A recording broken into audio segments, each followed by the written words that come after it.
Fluorescent lights buzzed. Michael's cartwheels squeaked down the sterile corridor at 11:47 p.m. His fingers found the pink bracelet. Always there, always hidden. The elevator doors slammed open on the 8th floor.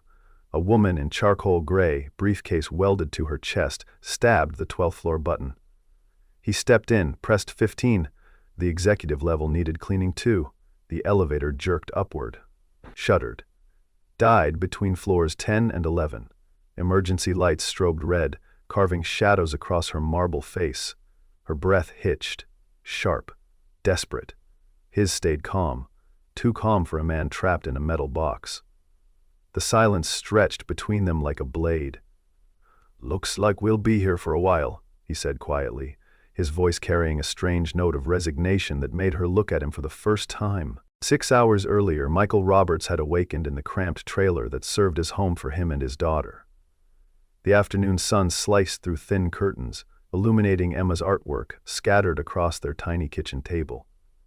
She'd fallen asleep on the couch again, clutching her sketchbook against her chest like a shield. He pulled a blanket over her small frame, careful not to wake her, and glimpsed the unfinished drawing on the open page. A woman in a white coat, standing in what looked like a laboratory. At 7 years old, Emma drew with the precision of someone much older, though her hands shook more each day. The medication organizer on the counter told its own story. 3 pills left, maybe 4 days if he stretched them. $847 for the next refill. Michael had counted and recounted his bank balance so many times the numbers felt burned into his brain. $2,400 monthly income. Rent took $900. Utilities, groceries, and Emma's doctor visits devoured the rest. The math never worked, no matter how many times he tried to make it add up differently. Mrs. Patterson, their elderly neighbor, knocked softly before entering. She'd been watching Emma during his night shifts for 2 years, refusing payment beyond occasional help with her leaky faucet or broken heater. "How's our girl today?" she asked, her weathered hand smoothing Emma's hair. Michael showed her the pill organizer. Mrs. Patterson's face fell. She'd seen this routine before. Watched him stretch medications and skip meals to make ends meet. "Something will work out," she whispered, but her voice lacked conviction. The drive to Cedar Falls Regional Hospital took 23 minutes through empty streets.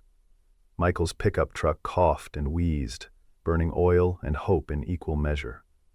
The radio crackled to life. Neurogen Therapeutics announces major clinical trial expansion at Cedar Falls Regional. CEO Dr. Sarah Matthews, a hometown success story, returns to pioneer breakthrough treatments for rare childhood diseases. Michael turned up the volume, listening to the interview snippet where Dr. Matthews spoke about making cutting-edge medicine accessible to all families. Emma would be excited. She collected newspaper clippings about female doctors like other kids collected baseball cards. Now, trapped in the elevator with this woman in expensive clothes, Michael studied her face in the dim emergency lighting.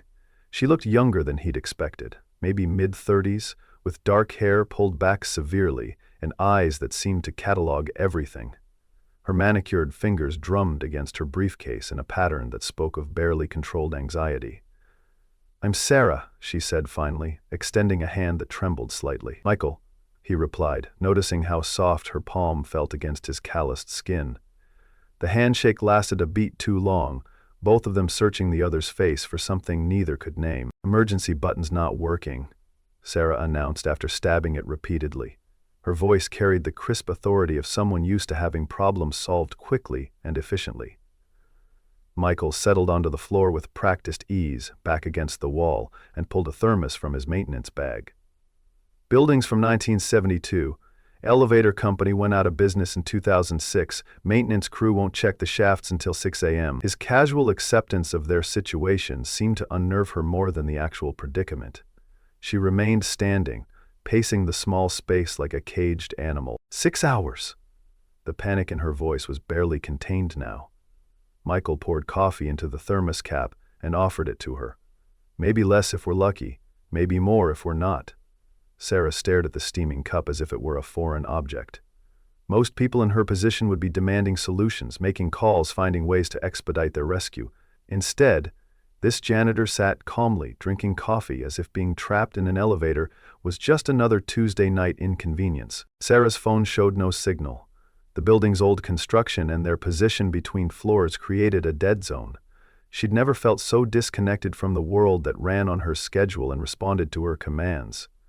"You work here?" she asked, finally accepting the coffee and settling onto the floor across from him. The distance between them suddenly felt both intimate and vast. 6 years, night shift, Michael confirmed. Keeps me home during the day with Emma. The name slipped out before he could stop it, and Sarah caught the way his hand moved protectively to his shirt pocket. "Emma's your daughter?"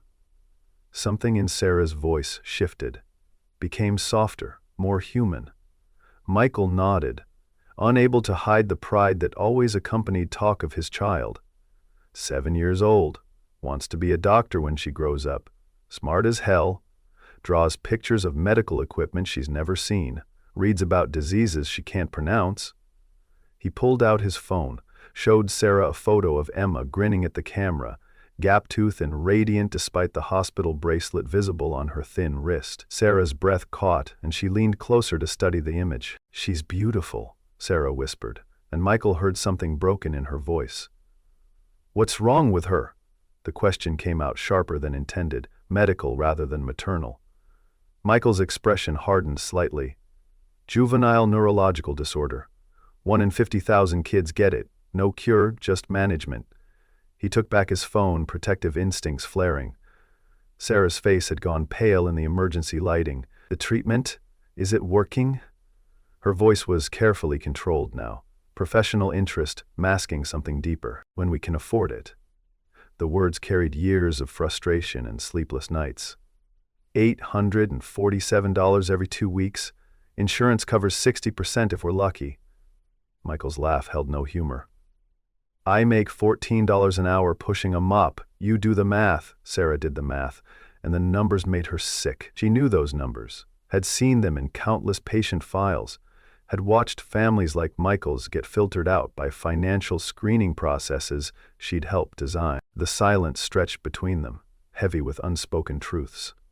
Sarah watched Michael gently roll something between his fingers inside his pocket, a nervous habit that seemed to calm him. "What's in there?" she asked softly. Michael hesitated, then pulled out a small pink hospital bracelet, worn soft from handling. Emma's first admission bracelet, patient ID 847392. The numbers hit Sarah like a physical blow. She knew that patient number, had seen it in red ink on rejection letters, had personally signed the financial ineligibility determination. "Patient?" she said. "She drew you," Michael said suddenly, startling Sarah from her spiraling thoughts. "What?" "Emma. She draws pictures from the newspaper. You were in the Cedar Falls Gazette last week. Hometown girl makes good, comes back to help sick kids. She said you looked like a superhero." Sarah's eyes filled with tears she couldn't explain. "I'm not a superhero. To her you are. Woman from Cedar Falls who became a doctor came back to save children like her." Michael's voice was gentle but pointed. "She asks me every day if she can meet you." Sarah felt the weight of irony crushing her chest. Emma Roberts, patient 847392, had been dreaming of meeting the very woman who'd signed off on denying her access to life-saving treatment. "Why can't she?" Sarah asked, though she already knew the answer. "Because men like me don't meet women like you. Different worlds." Michael's voice held no bitterness, just acceptance of a reality he'd never questioned. "What if she could? What if I arranged something?" The offer slipped out before Sarah could stop herself. Michael studied her face with new suspicion. "Lady, I don't know who you think you are, but pharmaceutical CEOs don't meet janitors' kids for photo ops." Sarah's mistake hung in the air between them like smoke. She'd revealed too much, assumed too much. "I meant I have connections, I could ask." But Michael was already pulling back, walls rising. "You're not just visiting, are you?" His voice had gone cold, distant. Before Sarah could answer, the elevator lurched violently, lights flickering. For a moment, hope flared. Maybe rescue was coming. But the car settled deeper into its stuck position, with a grinding metallic sound, that spoke of deeper mechanical failure. "We're here for the night," Michael said with finality that chilled Sarah more than the emergency lighting. She looked at this man who stayed calm in crisis, who loved his daughter fiercely enough to work multiple jobs for medicine money, who carried a hospital bracelet like a talisman. The guilt was eating her alive. "Michael, there's something I need to tell you." But even as she said it, she knew the truth would destroy whatever fragile connection they'd built in this metal box suspended between floors. The confession died in her throat as Michael's phone buzzed with a text message. His face went white as he read it. "I need to get out of here, now." The calm facade cracked, revealing raw panic underneath. "What's wrong?" Sarah asked, but Michael was already on his feet, slamming his fist against the elevator doors. "Emma's having an episode. A bad one. This happens when she misses medication." His voice broke on the last word, and Sarah watched this strong man crumble under the weight of helplessness. "Marcus, stop. You'll hurt yourself." The name slipped out. Patient 847392's file had listed Marcus Roberts as emergency contact before the system had updated to Michael. Sarah caught her mistake too late. Michael spun around, eyes wild with something between hope and fury. "How do you know that name? I haven't gone by Marcus in 6 years." The elevator suddenly felt smaller, the air thinner. Sarah's carefully constructed cover story disintegrated, like tissue paper in rain. "My real name is Dr. Sarah Matthews," she said quietly, the words falling like stones into still water. "I'm the CEO of Neurogen Therapeutics." Michael's thermos hit the floor with a metallic clang that echoed in the confined space. Coffee spread across the elevator floor like spilled blood. "The woman Emma draws? The one from the newspaper?" His voice was barely recognizable. "Yes." The single word carried the weight of mountains. Michael stood slowly, his face cycling through confusion, realization, and finally, rage. "So, this is what? Coincidence? Rich CEO happens to get stuck with poor janitor whose kid needs her drug?" The words came out like bullets, each one finding its mark. "Marcus, please." "No." His voice cut through her plea like a blade. "Let me guess. You've been watching me, researching your charity case. Is this some kind of PR stunt? Pharmaceutical executive meets struggling father, discovers the human cost of her business decisions?" "It's not like that," Sarah whispered, but her protestation sounded hollow even to her own ears. "Then what is it like? You knew who I was. You knew about Emma." Michael was pacing now, trapped animal energy looking for an outlet. "I knew Emma's case, patient 847392, but I didn't know you were her father until you showed me the bracelet." The admission hung between them like a blade. Michael stopped pacing. "You know her case?" His voice was dangerously quiet. "She's on our clinical trial waiting list, has been for 8 months. The truth came out in pieces, each revelation cutting deeper. "What waiting list? I was never told about any waiting list." Sarah's voice became smaller with each word. "The financial screening eliminated her application, family income too low to afford trial participation." The silence that followed was deafening. When Michael finally spoke, his voice carried the weight of broken dreams and shattered faith. "You're telling me there's a cure for my daughter, but I'm too poor to access it?" "It's not a cure. It's experimental, and there are costs." "How much?" The question was a demand, not a request. Sarah hesitated, knowing the number would destroy him. $2,000 a month during the trial period. Michael's laugh was hollow, bitter as burnt coffee. 2,000. I make 2,400 a month. After rent, food, utilities, there's maybe 200 left on a good month. He sat down heavily, head in his hands. "That's why I came back to Cedar Falls, to change the program, to make it accessible." Sarah's voice was pleading now, desperate. "When?" Michael's question was simple, devastating. "That meeting with the hospital board tomorrow. We're proposing income-based pricing. Tomorrow." Michael's voice was flat, emotionless. "Emma's been waiting 8 months, and the meeting that could save her life is tomorrow." He looked up at Sarah with eyes full of pain. 8 months of watching her get sicker. 8 months of stretching pills and skipping doses. 8 months of telling her bedtime stories about brave doctors who saved children, while the real doctor who could save her was too busy being a CEO to notice she existed. Sarah reached for her briefcase with shaking hands. "I'm calling my research director. We can fast-track Emma's application." "Right now? At 2:30 in the morning?" Michael's voice held disbelief and desperate hope in equal measure. "Dr. Kim works around the clock, like me." Sarah dialed, her hands trembling. "Dr. Kim, it's Sarah. I need emergency authorization for patient 847392. "Yes, I know it's late. Income waiver, full pharmaceutical coverage."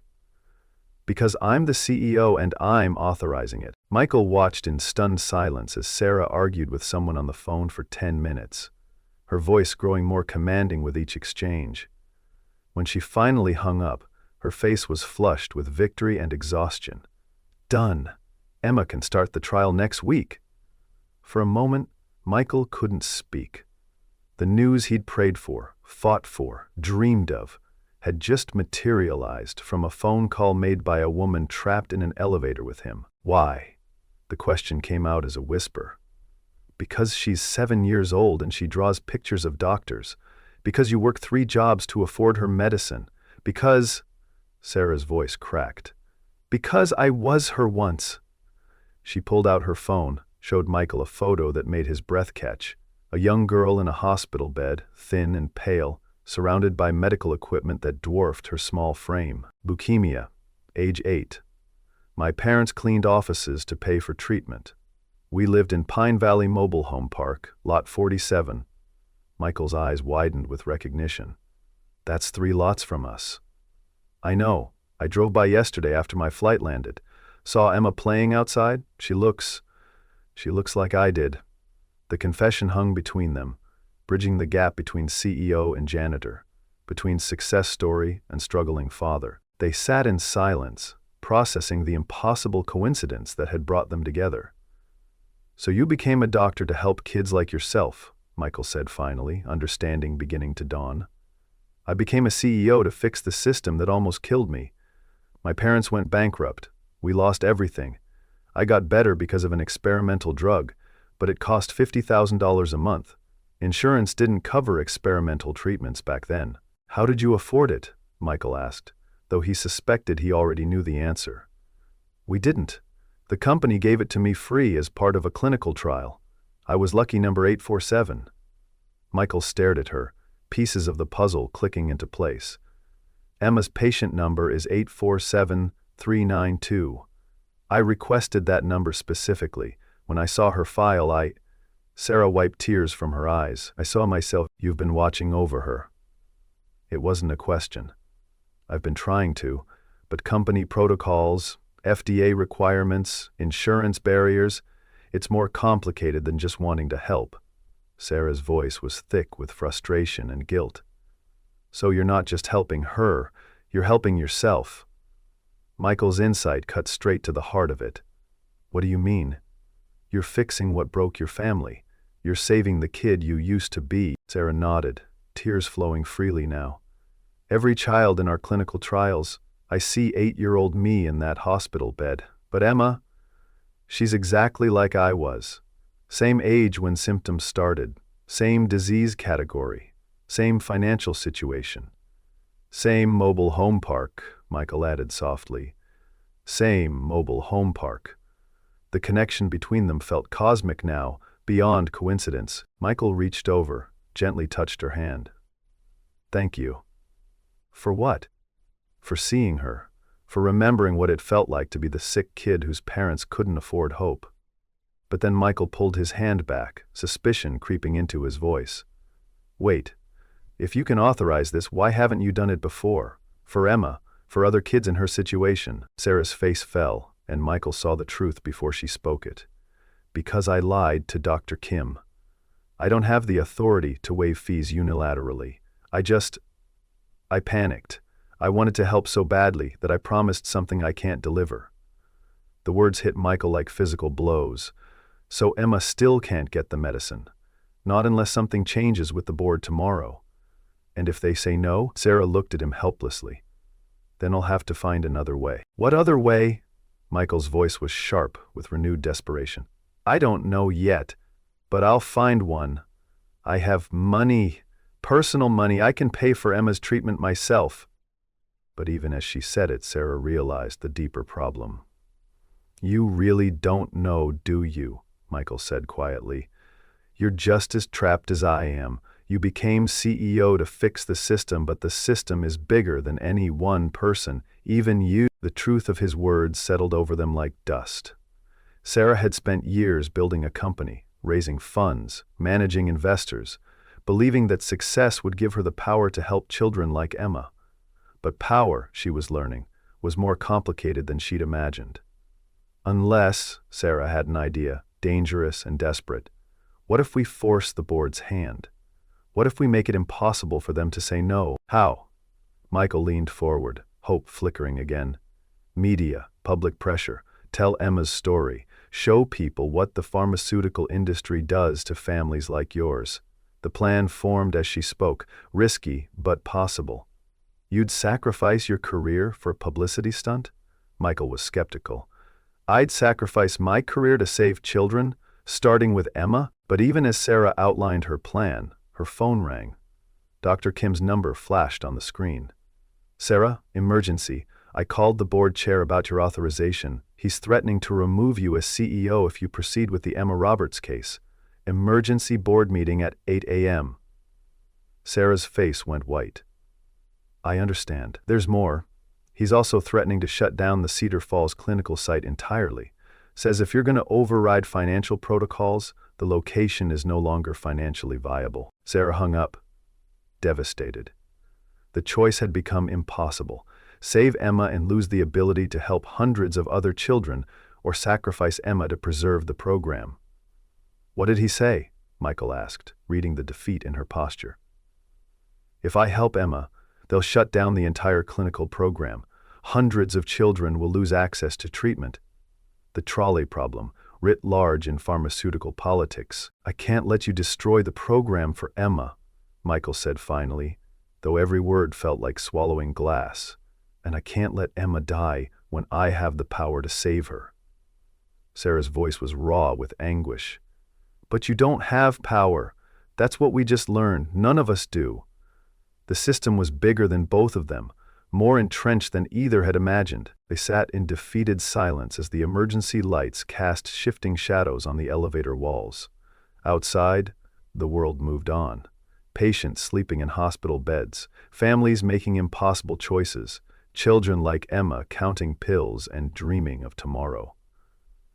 At 4:45 a.m., Michael's phone buzzed again. Mrs. Patterson. Emma unconscious, paramedics here, Cedar Falls, ER. Michael's calm finally shattered completely. He threw himself against the elevator doors, screaming for help that wouldn't come. Sarah watched this strong man break apart, piece by piece, and made a decision that would cost her everything.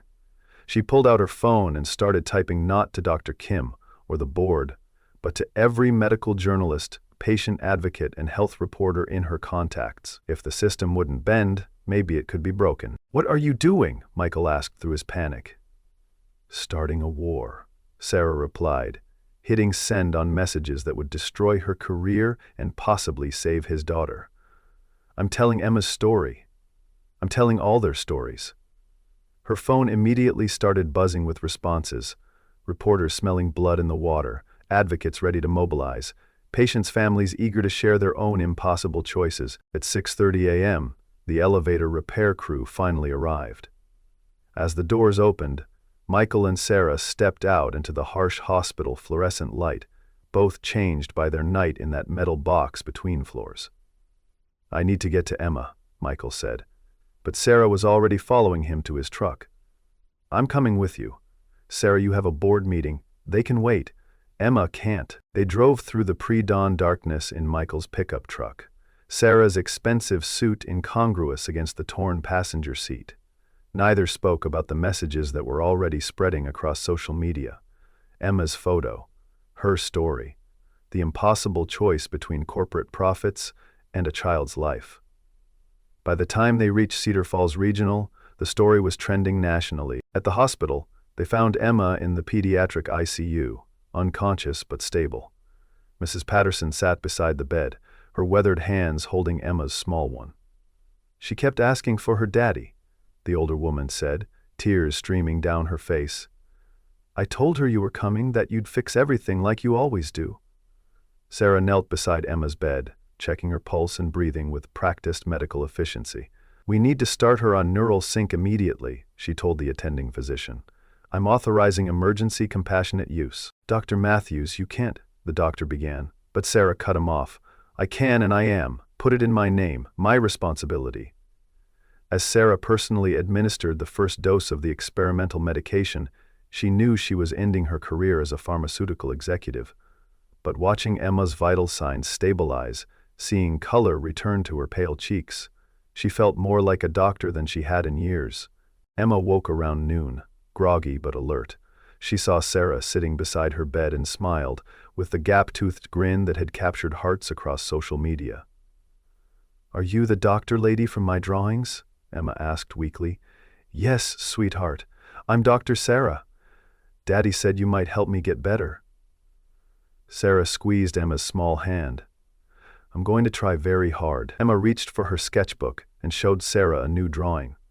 The two of them holding hands, both smiling, with words written in careful 7-year-old script. "Thank you for caring." By afternoon, the story had exploded across national media. Emma's story was trending worldwide, with thousands of families sharing their own battles with pharmaceutical access. The board meeting that was supposed to fire Sarah instead became a damage control session, with members fielding calls from senators, advocacy groups, and angry constituents.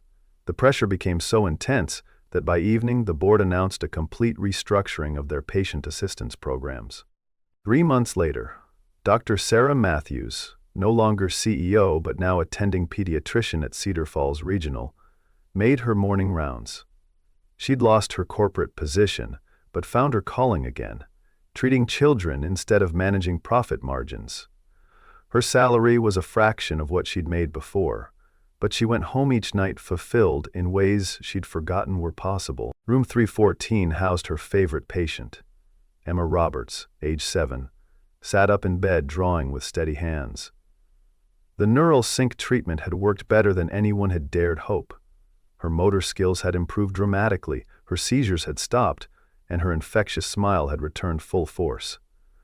"Good morning, Dr. Sarah," Emma said brightly, holding up her latest artwork. It showed Sarah in a doctor's coat, stethoscope around her neck, standing beside a hospital that looked remarkably like Cedar Falls Regional. "This is you now," Emma explained. "You look happier." Sarah was happier. After the board had fired her, she'd accepted the pediatrician position at 1/10 of her former salary. But she treated dozens of children on the expanded patient assistance program she'd helped create through media pressure and public outrage. The system hadn't been fixed overnight, but it had been cracked open wide enough for light to get in. Michael appeared in the doorway, carrying breakfast from the hospital cafeteria. He'd been promoted to maintenance supervisor after Sarah had recommended him, and the better hours and health insurance had transformed their lives. "Morning, Sarah," he said, using her first name now instead of the formal title. They'd become unlikely friends, bonded by that night in the elevator and Emma's remarkable recovery. Emma launched into stories about school, friends, and art class. Normal 7-year-old problems that were the most beautiful things Michael had ever heard. No more talk of seizures or medication schedules or the fear that lived in every parent's heart when their child was sick. "Dr. Sarah," Emma said suddenly, "are you sad you're not CEO anymore?" Sarah considered the question seriously. "No, sweetheart. I'm exactly where I want to be." "Good," Emma said matter-of-factly, "because I need you to be my doctor forever." She showed Sarah her final drawing, herself as a grown-up doctor, standing next to an older Sarah, both wearing white coats and smiling. "You want to be a doctor?" Sarah asked, though she already knew the answer. "I want to be like you, help sick kids who can't afford to get better." The words came out with the simple certainty that only children possessed. Sarah felt tears threatening again, happy tears this time. "That's a wonderful dream, Emma." "It's not a dream," Emma corrected with 7-year-old logic. It's a plan. And looking at this remarkable child who'd survived medical crisis and financial impossibility with her spirit intact, Sarah believed every word as they walked to the elevator. The same one where everything had changed. Michael reflected on the strange turns life could take. "How's she really doing?" he asked when Emma was out of earshot. "Better than we hoped. The neural sync is working beautifully. She'll need medication for life, but she'll live a completely normal life. And the cost?" Michael's still worried about money, probably always would. "Covered completely. The patient assistance program covers 15 kids in Cedar Falls now, with more being approved every month." Sarah smiled. "You saved her," Michael said simply. "We saved her. You fought for her, I just finally listened." The elevator arrived with its familiar mechanical groan. As the doors opened, both remembered that night that had changed everything.